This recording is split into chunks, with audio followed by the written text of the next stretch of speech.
Hello, hello, and welcome to a very, very special episode of My Big Fat Pull List. I will be one of your hosts, Dr. Impact, and with me today are... Dragonus Prime? Smurfy. And Mr. X.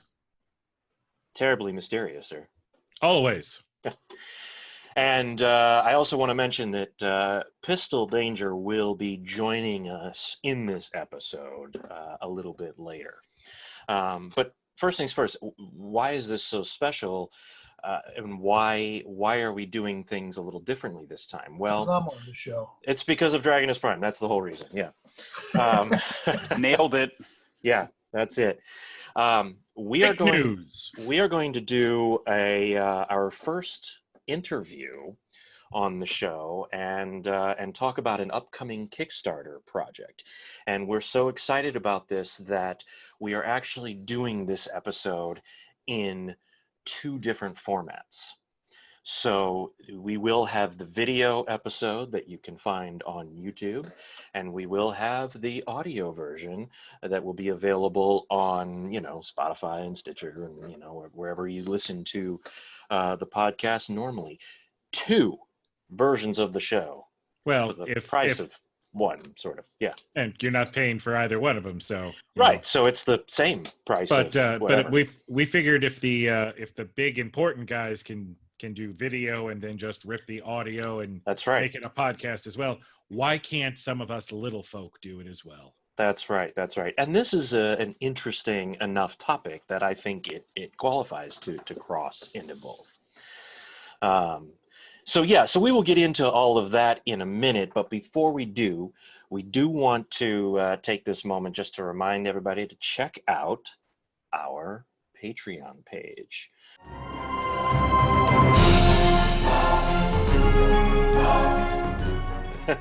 We have a plethora of tiers, all designed to tickle your geek fancy, no matter what you're into. If you're just into getting cool stuff like buttons or magnets, or if you're into the really cool stuff like t-shirts. Brand new My Big Fat Pull List t-shirts. For those of you who are listening to this on a podcast, head on over to YouTube to watch the video because you will see us wearing t-shirts. Our exclusive t-shirts that you can only get by being a Patreon member. And then there's also a tier to where not only you can suggest episode topics, but then there's also the really cool one where you get to be on the show with us. That's right. So yeah, we've got a lot of stuff. And normally in a podcast, we would have Pistol Danger tell you exactly where to go. But since he is running late, I will do my best pistol impersonation and tell everybody to go to www.patreon.com/my-big-fat-pull-list. That was a horrible pistol impersonation, but I swear he's in the room. I was going to say, I don't know. Good. I think it was pretty, spot on. Yeah. Thanks for humoring me. All right, enough of this crap. Yeah. Let's get straight to our very first celebrity interview on My Big Fat Pull List's video podcast. That's right. We want to give a big welcome to Mr. Rik Offenberger. Yay! You're a little late there, Smurfy, but I like par for the course. At the end. Try to come in at the end. Bring it home.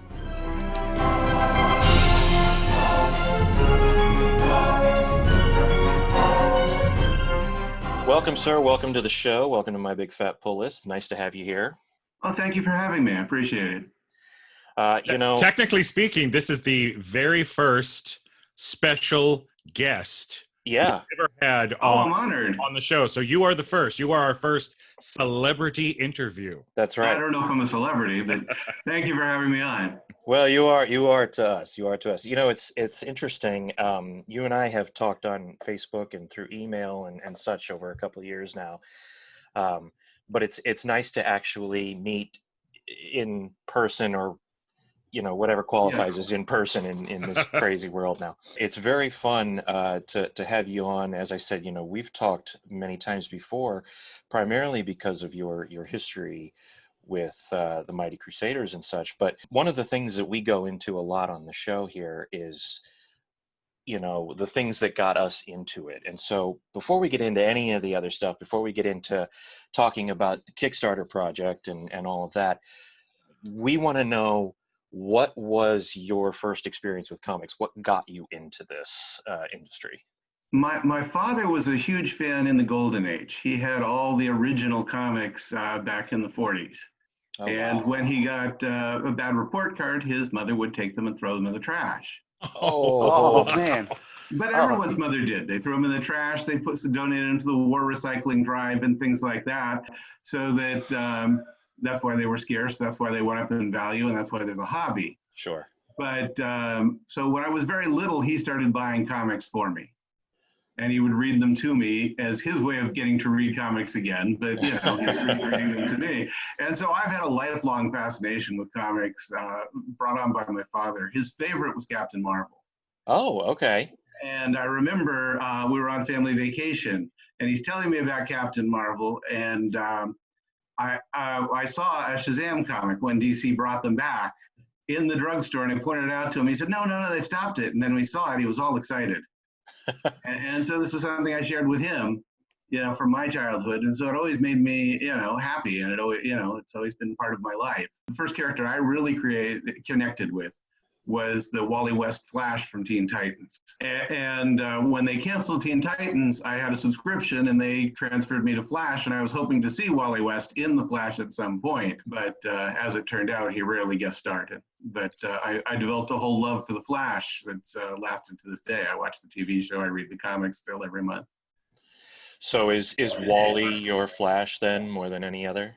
I like Barry, and I like the police procedural aspects of it, and I like the secret identity he has and how it all fits together, and how he's basically a hero as a civilian and as a superhero, more so than Wally did. Wally's kind of lost as a character individually, but he was the young Flash sidekick, and it kind of I kind of related to that as a 7-year-old, and That's the weird thing about it too, because currently I'm reading Young Justice, and even though it's not Wally, we've got Bart.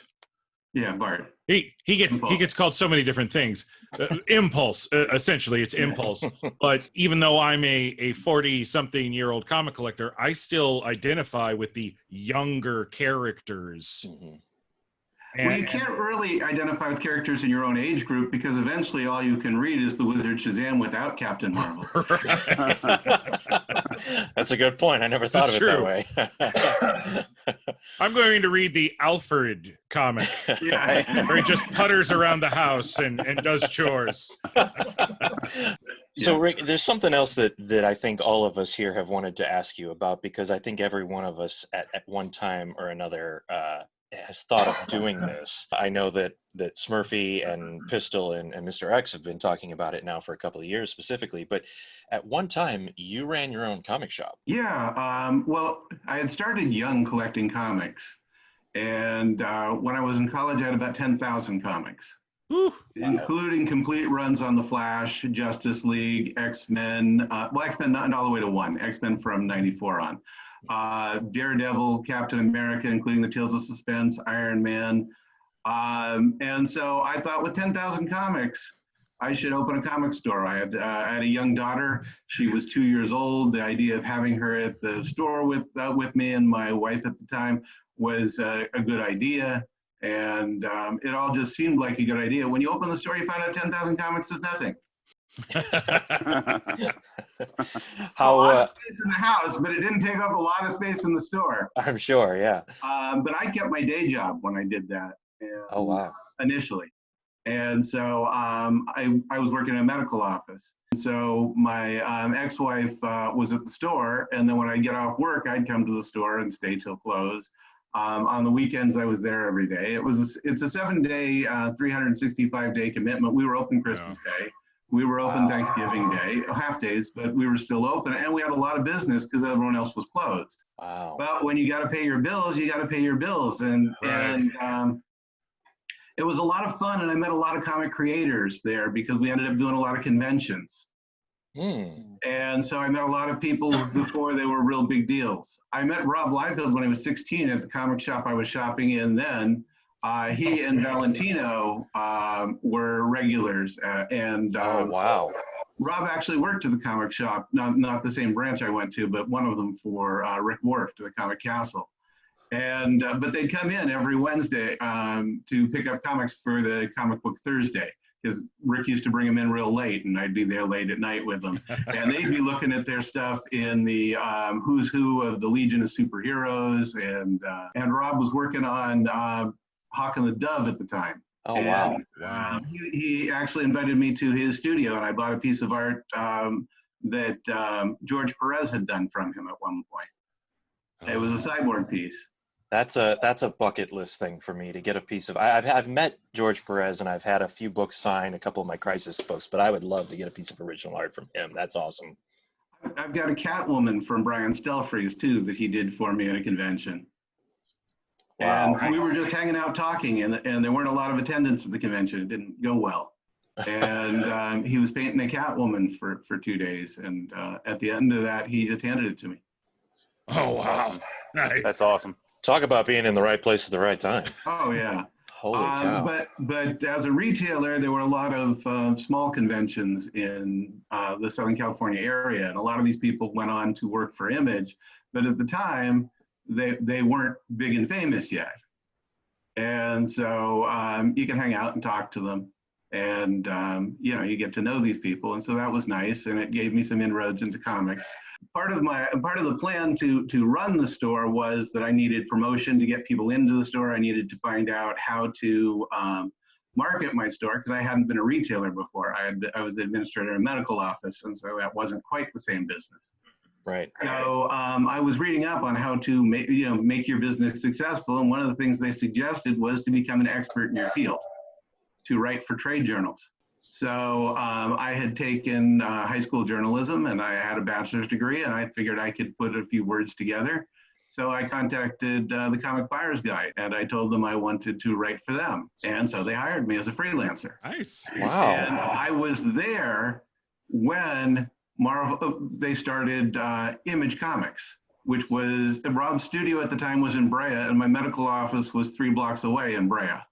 Oh, wow. And so I was there as they were in the conventions. I was talking to them as they weren't all local, because Homage Studios was in San Diego, and Eric was in Northern California, I think San Francisco, and so they weren't all there. But I was able to talk to some of these people, and I broke the story for Image Comics launching in the Comic Buyer's Guide.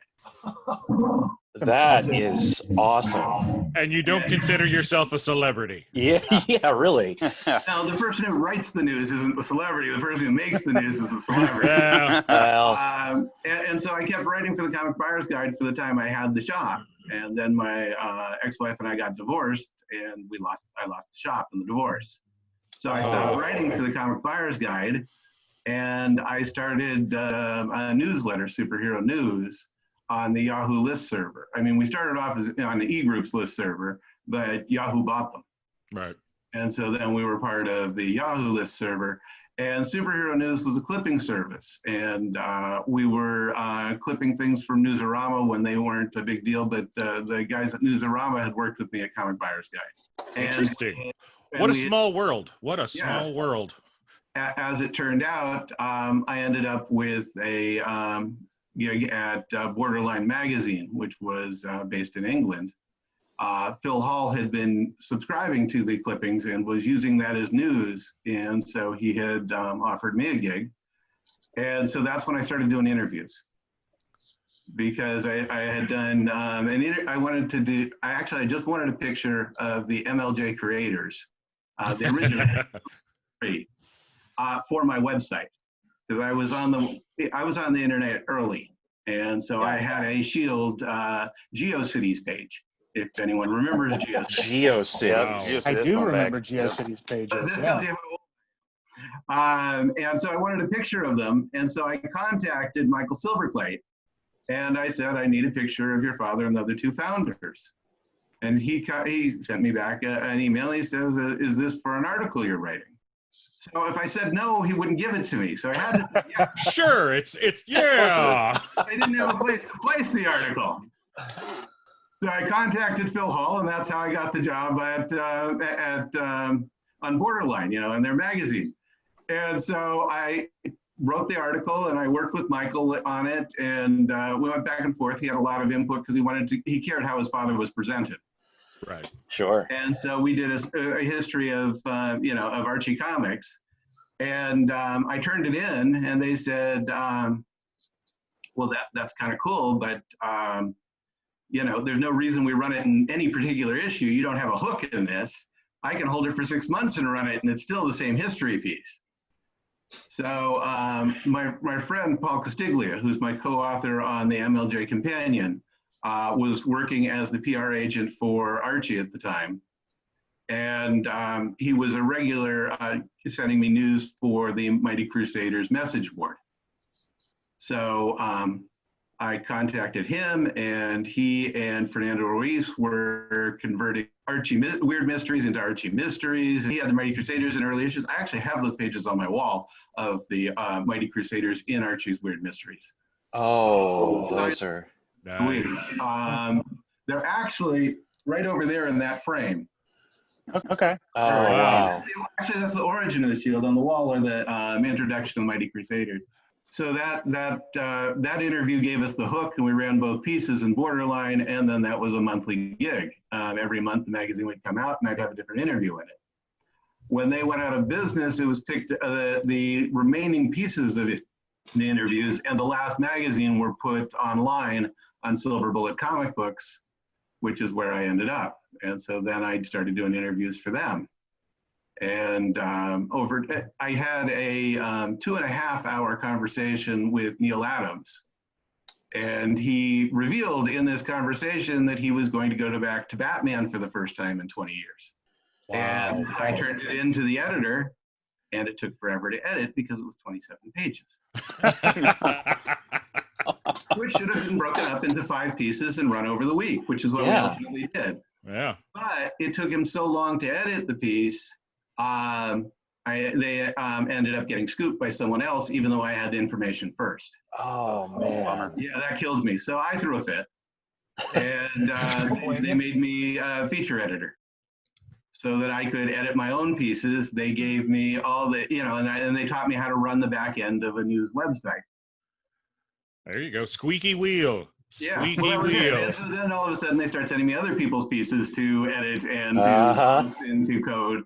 But that was okay. I had a good time, and it taught me what I needed to know to run a website. And so I was there for a number of years, and Phil Latter and Rick Croxton were there with me, and they came with me to First Comics News when we did that.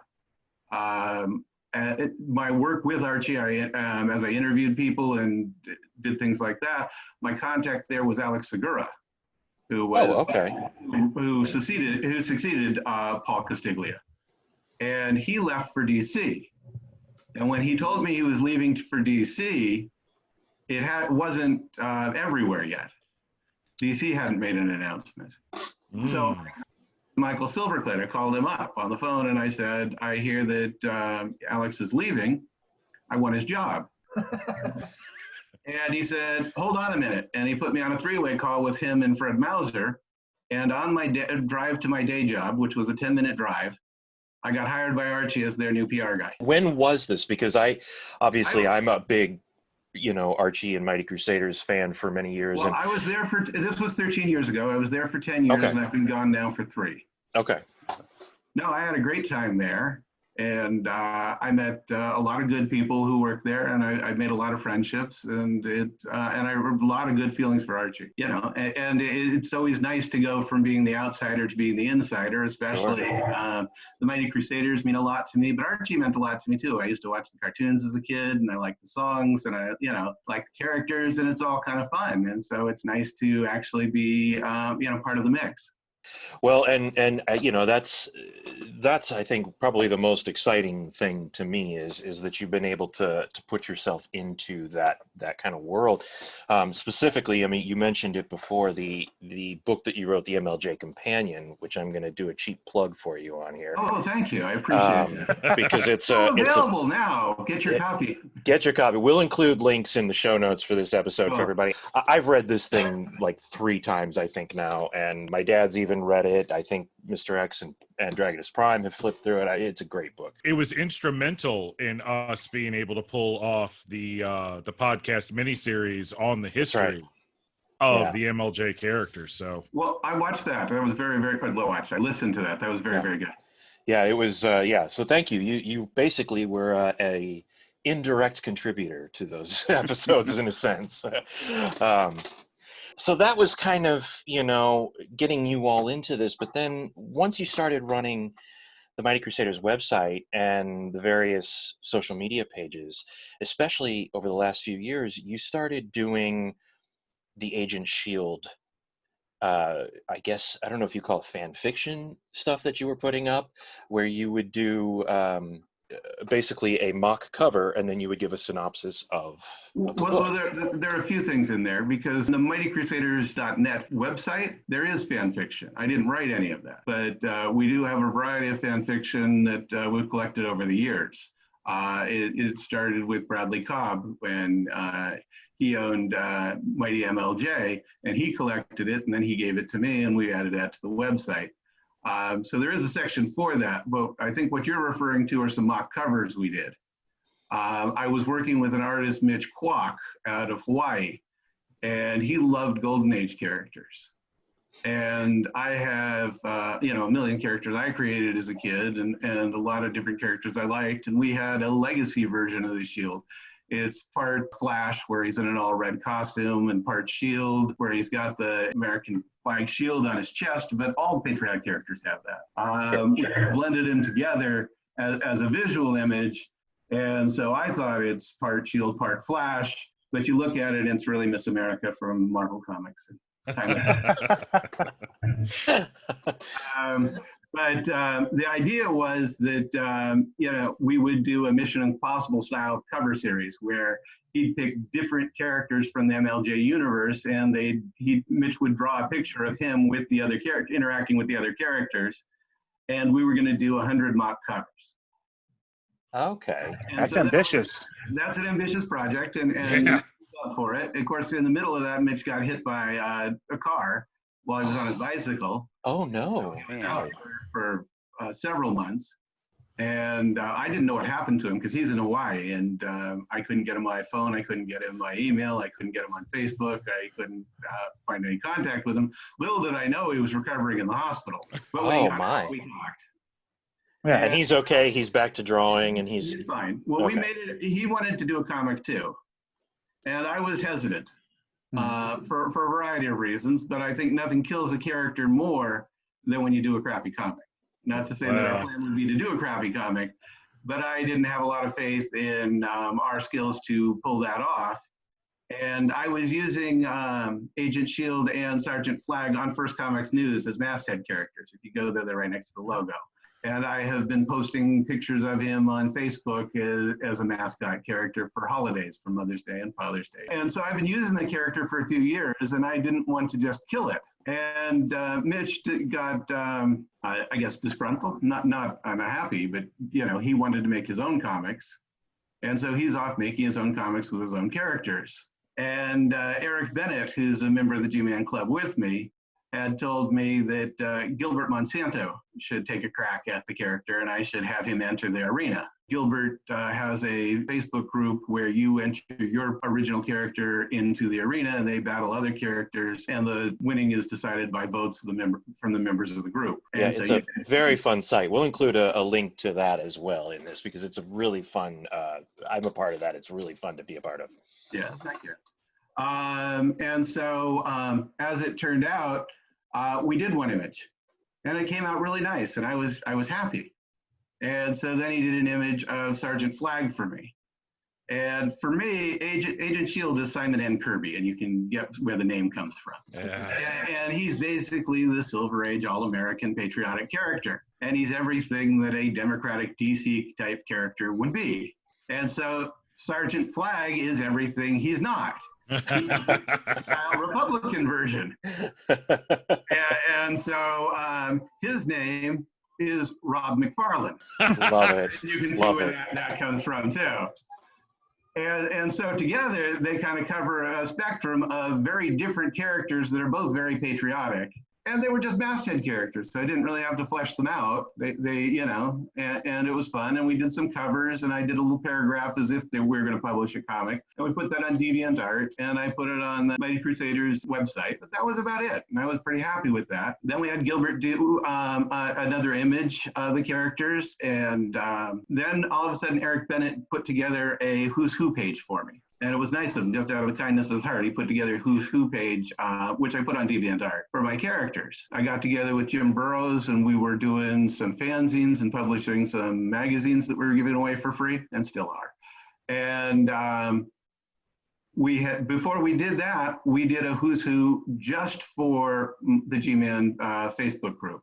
And so the people who had contributed original characters, we put them together in a book, and we gave that away for free as well.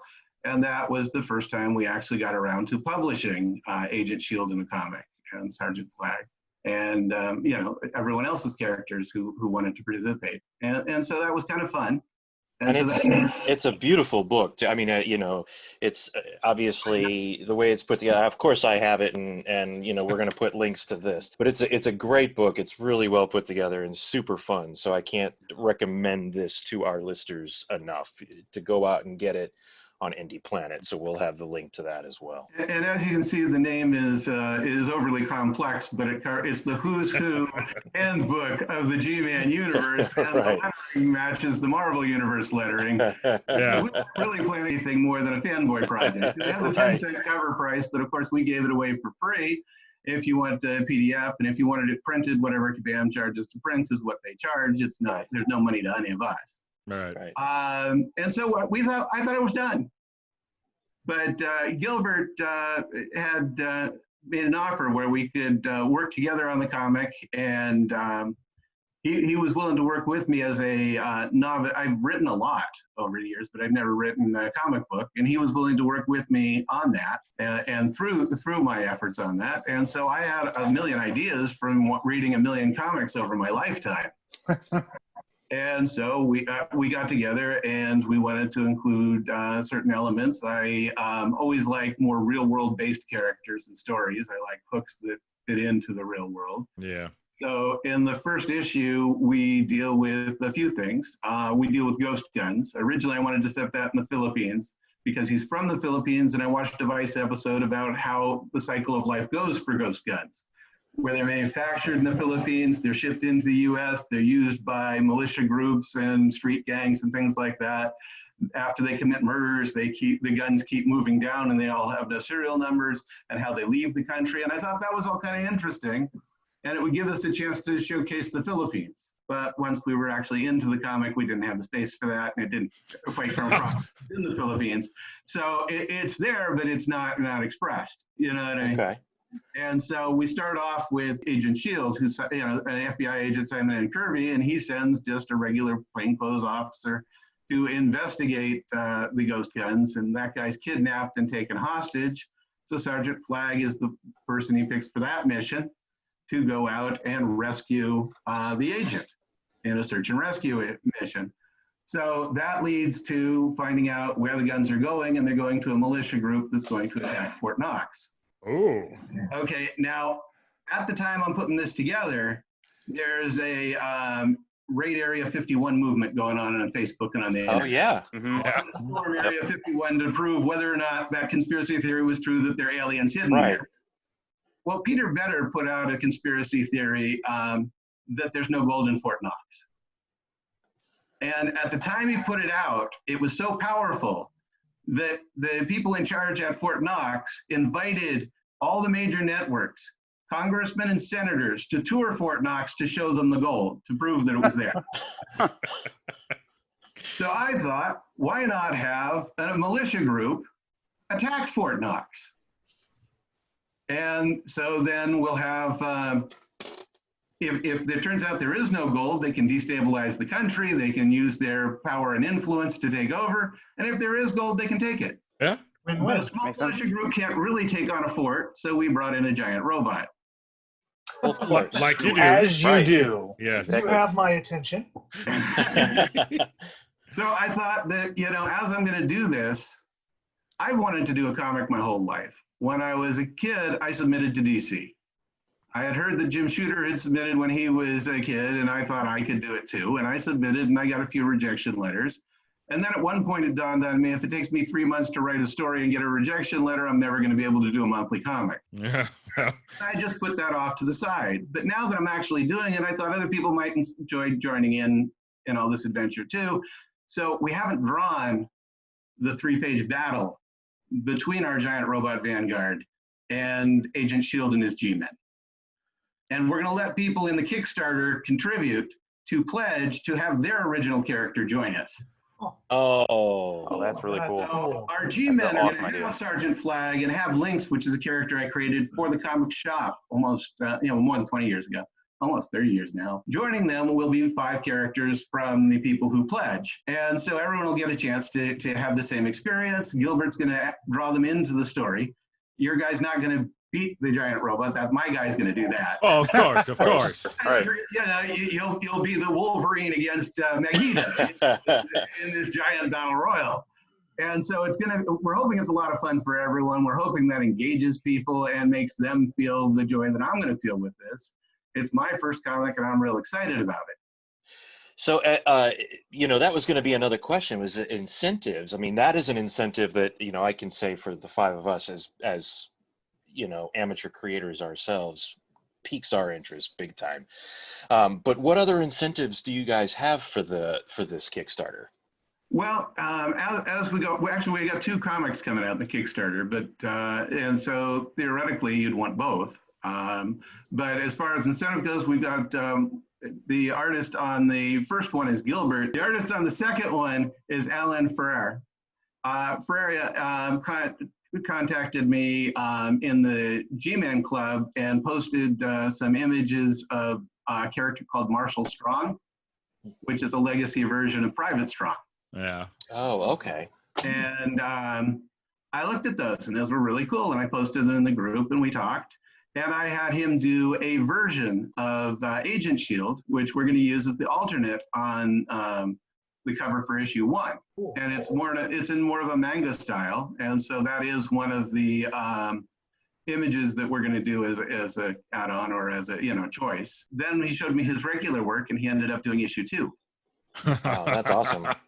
And he's pretty fast at this, and so we ended up deciding to do 1 and 2 together. And then I had, totally separate from this Kickstarter, I had Gilbert do a picture of me and the dog on my shoulder, on the shoulders of my superheroes. Like the old Shield Hangman. Comics. Yeah, right. Yes, Yeah. from Pep Comics number 36. And it was just a piece that I wanted for my wall, and I actually have it on the wall back there if you can see it. There might be a little glare. Oh, yeah. And it's a poster, and that's all I wanted it for. But in the interim, we decided to make the comic, and now that's going to be an alternate cover on issue 2. That's Nice. awesome. Stephen Butler is a friend of mine who we worked together at Archie. I promoted the new look stuff that he had done at Archie, and he was on Sonic, and I'd interviewed him a few times, and we've just been real friendly over the years, and he's doing alternate covers for me for both issues. And in addition, my other artists are doing a lot of digital work. So they're scanning the pencils into the computer, and they're digital inking, and then they're digital coloring. Steve did it all on board. It's That's on awesome. Bristol board, all penciled, all inked, full-size comic pages. And so one of our incentives is that you can own that art. Oh. And so if you're interested, he'll send it directly from his studio to you. And if you'd like, he'll autograph it too. Oh, that's awesome. Oh. So that worked out as a nice little bonus for people. And everything we're doing, we're trying to price reasonably. The idea is not that we're going to make a fortune. The idea is hopefully we'll break even. break even and have a little bit of fun while you're at it, and yeah, Exactly, and got to get all the artists paid. Right. And all that. We're real excited about that. We also, in addition to the covers, I have some art donated. There's a piece by Mort Todd that he gave to me that mocks up the first cover of PEP #1, where he puts Agent Shield in there instead of the actual Shield. That's awesome. And so we're going to offer that as a mini poster. Alan, between the time he started work on the comic and the time he did the Who's Who page for Lynx, did an image of Lynx in black and white. It's absolutely gorgeous. He just gave that to me. That wasn't part of any of the work that he's actually doing on the comic. And we're going to offer that as a poster as well. And then when I was in Gilbert's Arena, he did a dynamic duos matchup. And he did Agent Shield and Sergeant Flag together in that matchup. And that's going to be the third poster we're going to offer. In addition to that, if we hit our stretch goals, we're going to do a new Who's Who. Because the old Who's Who was for Facebook, and we have some public domain characters in there. And we don't have the whole pantheon of characters that we're creating in there. And so if we hit our stretch goal, and because we'd have to be able to afford this, you won't get 2 comics, you get 3. So we'll throw in, if you get a PDF, we'll throw in a bonus PDF. And if you get the print comic, we'll throw in a bonus print comic. So you'll get that in addition. So we think that'll be fun. And then we're going to take the images from the Who's Who book that we're going to do, and we're going to make some trading cards.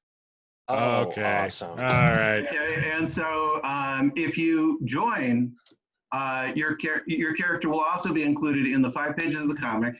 It'll be included in the Who's Who book that we're going to do. It'll be included in the trading cards we're going to do. And, that's so also, cool. On the splash page, we have a homage to the cover of All Star Comics, where all the characters were on pictures on the table as they were picking the team. Mm-hmm. And our goal is to do this like Mission Impossible style, so the different characters on the team every issue. We're going to take that little Who's Who page and make it very, very tiny in the splash page as he selects your character for the team.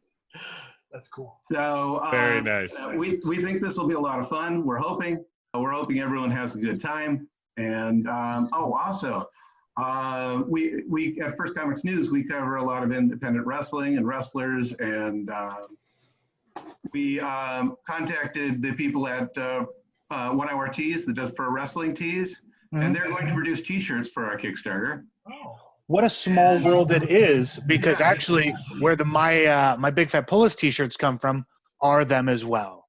Oh, very good. So we'll give them a plug too. They're nice people. Very and nice. So they're going to do 3 T-shirts for us, which will be part of the Kickstarter if you want a T-shirt. Mhm. And who doesn't want a T-shirt? I mean, really, who doesn't want a T-shirt? Yeah. Well, how long is the Kickstarter running, Rick? I know it starts August 1st. It's a 30-day run. It starts August 1st. Start time was something I was kind of playing with. At one point, I was thinking of starting at midnight, but I think I'm going to start at 9 a.m. Pacific time. Yeah. With the second issue of Agent Shield is Alan's issue, and I wanted to do a white supremacist story. The best villains for patriotic characters have always been the Nazis. Yeah. Agreed. So Yeah. I thought I'd do American Nazis. The idea was that we'd have a millionaire industrialist who was kind of Batman, kind of Iron Man, who would be funding the whole thing. He'd be the one who'd build the giant robot that would attack Fort Knox. He'd be the one who'd fund the people who attack Fort Knox. And we're going to play him throughout the whole thing. And when I started, he was a character all in white with kind of a pointy cowl. And I was a little heavy-handed with this. So, but then I'm watching TV, and all of a sudden, they're telling you, in addition to worrying about the global pandemic, they're now murder hornets. They're killing honeybees, and their stingers can go through the beekeeper's uniform. And I looked at that, and I said, I got to use that. So I got together with Gilbert, and I said, I want a murder hornet. And I roughed out a sketch of what he looked like, but my skills are not good enough to actually show anyone other than Gilbert. And so Gilbert put up the first image of Murder Hornet, and we're using him in issue 2. And so my characters live in a world where you have to register as superheroes. The Superhero Registration Act. So Murder Hornet doesn't want to register, so his bodyguard registers for him. and impersonates him and all the unpleasant things that he'll have to do, and leaving him free to do whatever he wants, Right. which is to go into underprivileged neighborhoods and beat up people of color for minor crimes under the color of authority. Now, that all seemed like a good idea to me at the time, and then here comes this global pandemic, and it actually becomes topical. Yeah, Not at all yeah. topical when we started it. The idea was just to link the Nazis in with the patriotic characters. But, you know, life imitates art, and in some cases, art imitates life. Yeah, I mean, that's you can actually find examples of that in comic books stretching all the way back to the beginning. It's actually very uncanny how comic books, the stories in the comic books, as they've been thought up and are put to paper, will all of a sudden mean something so much more around the time that they get published, or shortly after, or shortly before they were published. Boom. It's almost like comic books are the one true thing that has its finger on the pulse of the American zeitgeist. Oh, there you go. That's cool. Yeah, I got deep. I got deep there for a second. Well, I would also say too that I think the comics that seem to resonate with people most are the comics that either intentionally, or in a case like with what you're doing, Rick, with Agent Shield, inadvertently kind of touch on that zeitgeist, if you will, that A happy accident. Yeah. I think that those are the things that seem to really resonate and stick with people, and tend to stand some sort of test of time. So I think I think like Mr. X says, I think that's a very happy accident for you guys in a weird roundabout sort of way. With Murder Hornet too, his origin was really, really close to Batman, because I wanted people to get the feel of who he was and what we were trying to portray as an evil racist Batman, where Alfred was actually a white supremacist, and when the parents die, he leads Batman into the dark side. But I got two editors on this project, Jim Burrows, who's editing production, and Lou Mugent, who is doing the story editing. And he looked at it and said, "You can't do this. You just can't do this." Just sent back. And so we scrapped the Batman-esque portion of it and went with something totally original. He started off simply with the death of the parents' characters, which we had to totally revamp. And after we got over that, he said, "Now you have to scrap the rest." Oh. But that is the heart and soul of the character, is that he's the evil Batman or the evil Iron Man, because his company is going to build all the munitions for the U.S. government. And so as an individual, not as the quasi superhero, he's going to have a lot of power and influence. So it's going to make him a recurring villain, or at least connected with recurring villains, different villains that appear, as he'll be an ongoing problem. Sort of like Lex Luthor was during the John Byrne run for Superman. Sure. Yeah. We're going to be more into procedural parts of this too, so that when Agent Shield gets the bad guy, it's not a bad guy running away with a bag with a big dollar sign on it. They're going to put him in cuffs. They're going to take him to downtown. They're going to question him. His attorney's going to be there. They're going to have to show cause. So we're going to have I like police procedural shows. Yeah. And so we're going to have elements of that. I think it'll make the comic feel more real. And I think it's going to add some fun to it, and it'll add some jeopardy to characters that are more street level. In addition, Murder Hornet's company is also going to build all the tech that Agent Shield uses, so none of it will really work for him. When he fights the giant robot, it won't have any. His equipment won't have any effect on the robot initially. And it'll break. When he Who fights makes this crap? Murder Hornet, it won't work. And so I think that's part of the fun, is that he's a character who doesn't have any personal superpower, and his tech isn't quite that all there either.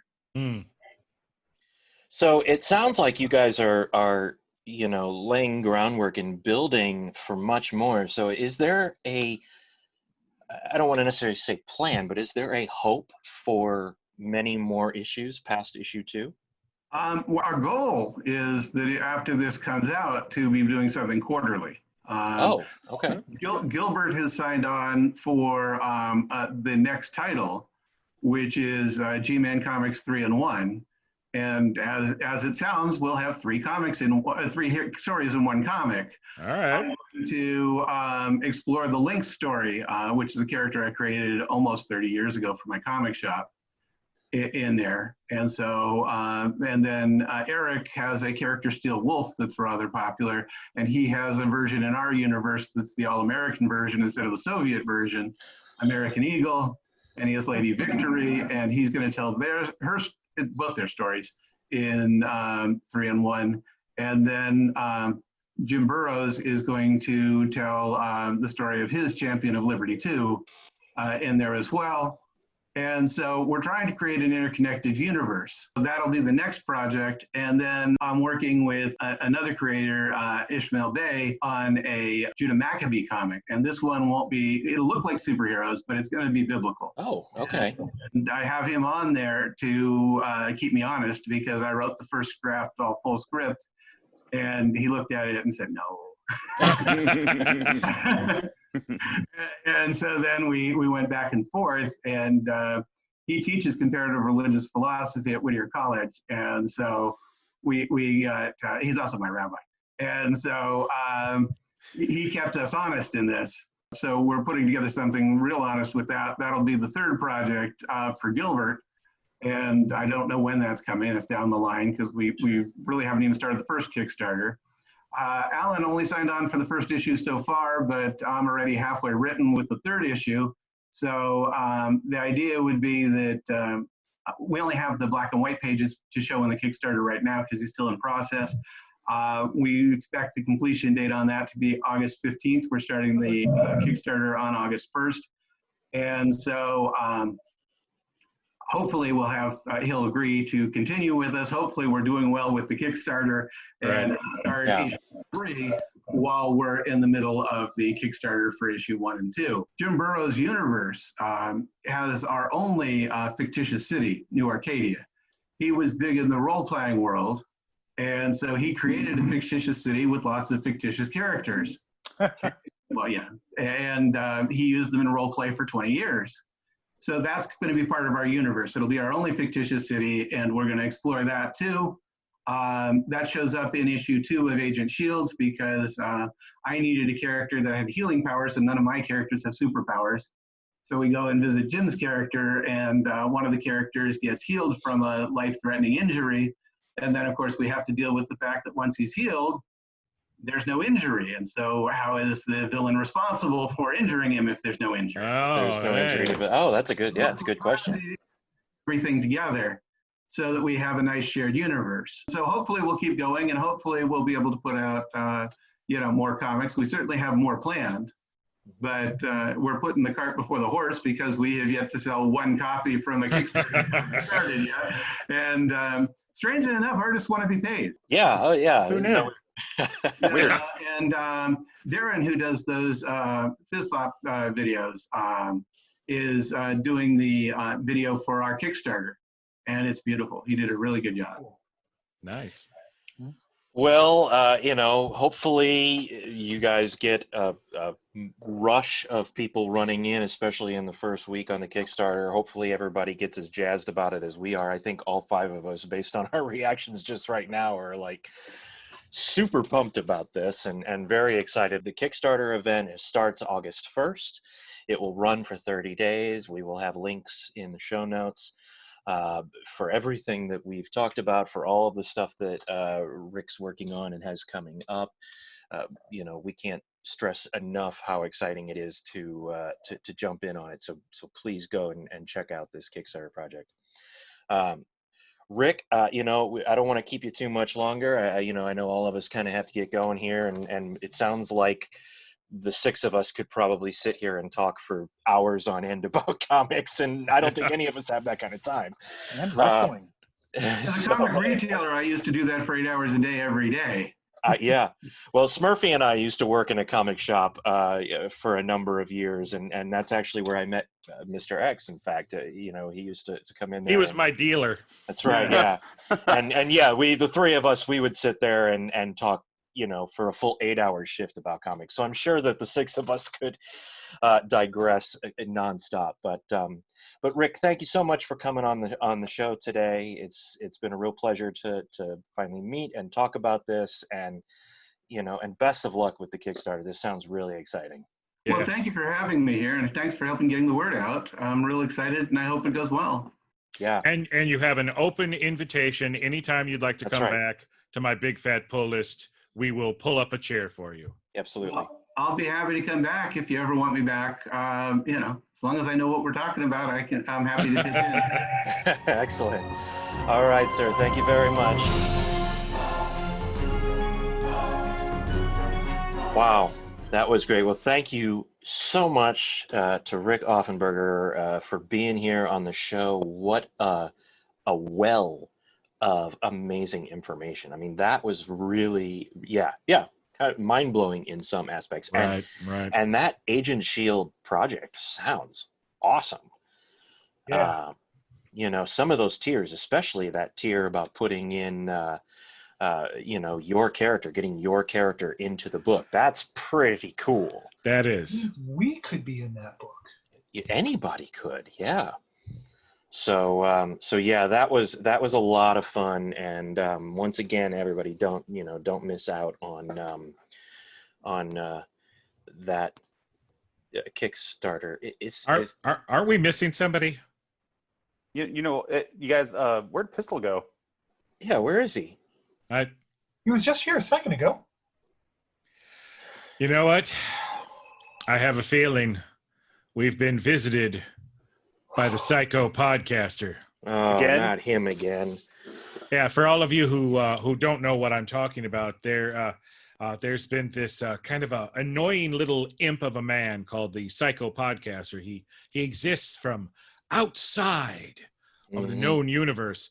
He showed up during our Understanding DC Comics Continuity series of podcast episodes that we do on the podcast, and we've been very leery of him showing back up, and it's probably the only explanation that we can come up with for Pistol's disappearance. So I think you're probably right. Yeah. There's no other explanation. Okay, well then, having said that, we should probably go ahead and wrap this up before the Psycho Podcaster comes back and takes one of us or any one of the listeners. We certainly don't want that to happen. So that's right. Look behind you. Once again, don't forget to check out the Agent Shield Kickstarter project that starts on August 1st. It runs for 30 days. And thanks for listening. Thanks for watching, guys. I'm Dr. Impact. I am Dragonus Prime. I'm Smurfy. And I am the terribly mysterious Mr. X. And we will see you next time. Stay mighty, friends.